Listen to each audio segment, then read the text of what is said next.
Welcome to Unfrazzle, a podcast for solo business owners with a big vision who are ready for a kinder, more sustainable approach to productivity. I'm Louise Miller, and each week I share bite-sized insights to help you step away from the hustle, stop faffing and stay focused so you can make your brilliant ideas happen and make a bigger impact in the world. Before we dive into today's episode, if you enjoy what I'm sharing here on Unfrazzle and you'd like to support the podcast, you can buy me a cuppa by going to buymeacoffee.com/Louise Miller and making a one-off donation. I'll pop a link to that in the show notes. Okay, grab yourself a cuppa and let's get started. How would you feel if you heard someone say this at the beginning of a planning session? This is not about creating the perfect plan that you're going to follow perfectly. Would it make you question what you're doing there? After all, isn't the whole point of investing time and possibly money in planning so that you can learn how to do it correctly? And surely that means creating a plan that works, which means you get everything ticked off. So if you heard someone saying that this is not about creating the perfect plan that you're going to follow perfectly, you might feel shortchanged or let down in some way. But what if planning was never supposed to be about creating the perfect plan that you follow perfectly? What if planning is actually about making good decisions about where to invest your precious time, energy and attention? What if it's actually about deciding what you're not going to do? What if planning is about remembering what you're aiming to achieve, looking at your capacity, noticing the things you keep putting off and uncovering insights about why that might be? What if planning was about spotting the obstacles that might get in your way and figuring out what you're going to do to prevent them from holding you back? What if planning were about giving you permission to not follow the plan when life throws you a curveball or a new exciting opportunity crosses your path?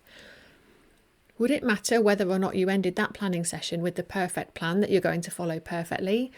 Or would it feel good to have spent some time reflecting, making good, thoughtful decisions and figuring out where you're going to direct your focus so that you can have the intention to follow the plan, but without expecting yourself to be a robot? Because I hate to break it to you, but you are not a robot. You are a human, which means you will underestimate how long things take to get done. You will do your planning and then half an hour later realise you forgot something important.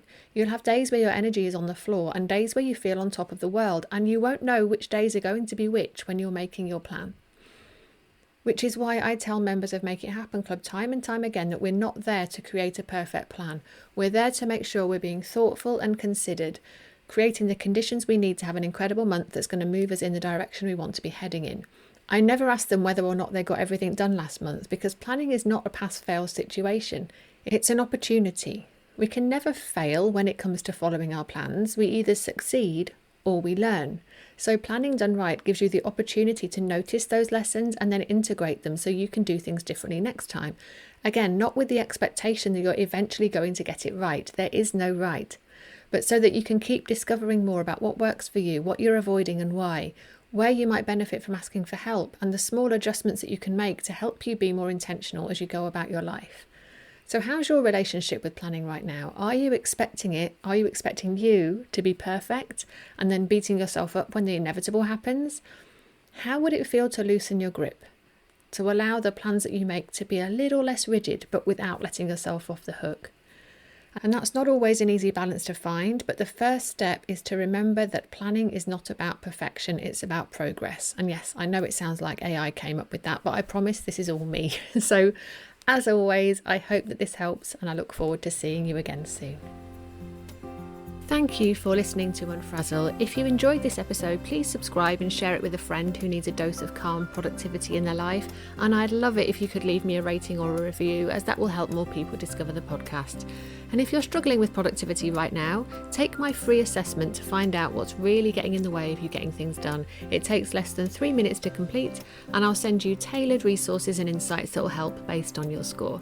You'll find that at louisemiller.uk/quiz, and there's a link for that in the show notes. So thank you so much for being here, and I look forward to seeing you next time.